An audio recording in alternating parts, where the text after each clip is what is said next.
Good morning, students. I hope you all are fine and have gone through the previous videos. But I want to discuss one thing with you, that in your homework assessment, I had given certain questions to you in which some of you have not written the answers properly. What you need to do is, whatever mode of reproduction you are explaining, suppose it is binary fission or budding, firstly you need to define it. After definition, you need to explain how it is taking place in that particular organism, and then diagram for each type is necessarily to be drawn, whether it has been mentioned or not. Do take care of these things. Otherwise, today I am sending the solutions of all those answers also, and moreover the answers answers to the questions which will come in the today's home assessment also. Firstly, go through the answer, write them in your fair notebooks, and then upload the pics properly. Fine. Now let us begin with sexual reproduction in plants.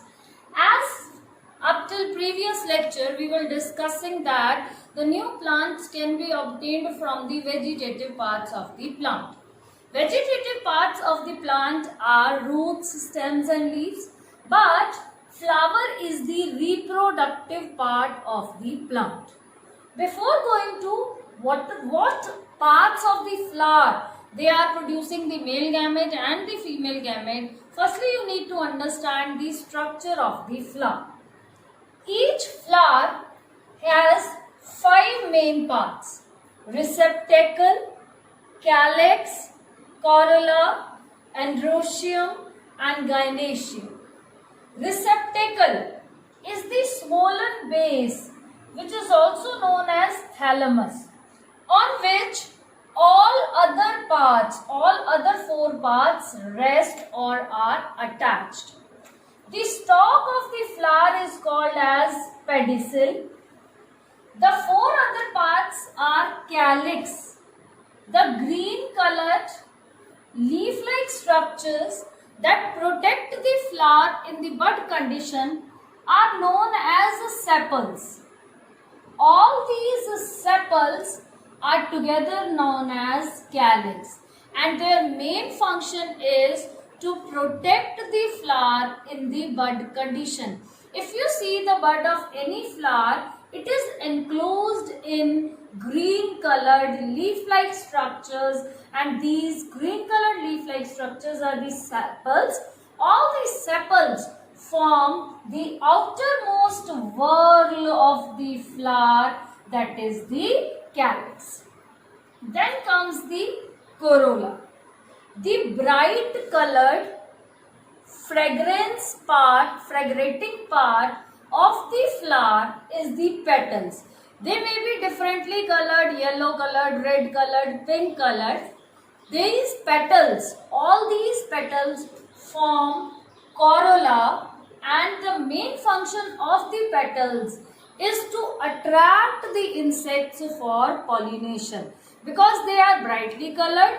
Moreover, they have a good fragrance, so they attract the insects for pollination.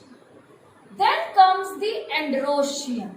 Androecium is the third whorl of the flower, which includes the male gametes or the male reproductive parts, that are the stamen. Stamens, these are the stamens. These stamens are the male reproductive parts of the flowers. Each stamen has a bilobed anther and a thin filament, which is known thin filament. The anther, it contains yellow colored powdery substance, which are known as pollen grains, and these pollen grains, they contain the male gametes. Up till here it must be clear. Now all these stamens constitute the androecium. So what is the, see, flower is the reproductive part of the plant. Androecium or stamens are the male reproductive parts, and gynoecium or pistil or carpel is the female reproductive part of the flower. Now the fourth part, that is the gynoecium, consists of the carpel or the pistil. You see, this is the female reproductive part of the flower. If you see the enlarged view, each pistil or carpel has a sticky upper end which is known as the stigma, a long tubular structure with a swollen base. This tube is called as the style, and the swollen base of the pistil is known as the ovary. Ovary contains the ovule. Ovule contains the egg cells or the female gametes. So now बच्चे remember, stamen is the male reproductive part. It has anther and a filament. Anther contains yellow colored powdery substance, pollen grains. Pollen grains contain the male gametes. Pistil has three parts: stigma, style, ovary. Ovary contains the ovule. Ovule contains the egg cells or the female gametes. Now I will show you through the flower. See, this is a flower. In this flower, this is the stalk. This is the stalk of the flower called as the pedicel. These green colored structures which protect the flower in the bud condition are the sepals. These are the sepals. These brightly colored parts are the petals, and when these petals are being removed, you will find this is the thalamus. This in the center, these upper arms are the stamens, and if you will open it, you will find the pistil inside it with the swollen base. Okay, so this is a bisexual flower in which the male and the female reproductive parts are present within the same flower, and you could also see all the parts. Now bachche, we will discuss the mechanism of fertilization. Now children, let us discuss how the fertilization occurs.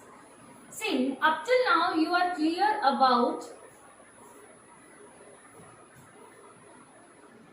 male gametes,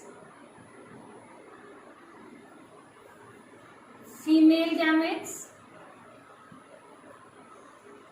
In case of flowers, male gametes are present in the pollen grain, and in case of flower, female gametes are present in the ovule.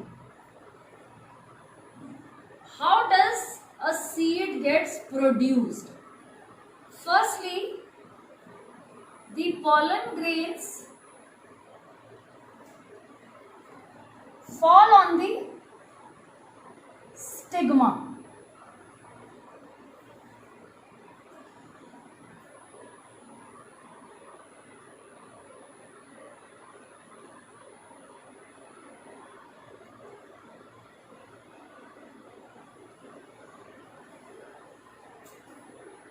These are the pollen grains.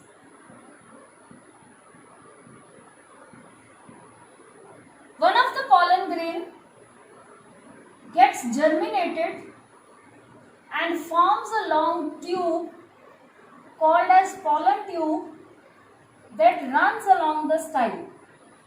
Style के साथ साथ it moves downward. It is the ovary having the ovule. Ovule has 8 egg cells. 8 cells.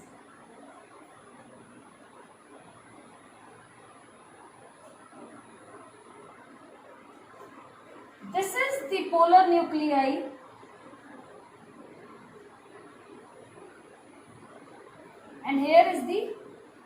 egg cell. Each ovule has 8 cells. Now this pollen tube, it enters into the ovule through the end. Pollen grain contains 2 male gametes. One of the male gametes fuses with the egg cell to form the zygote that develops into seed. Other male gamete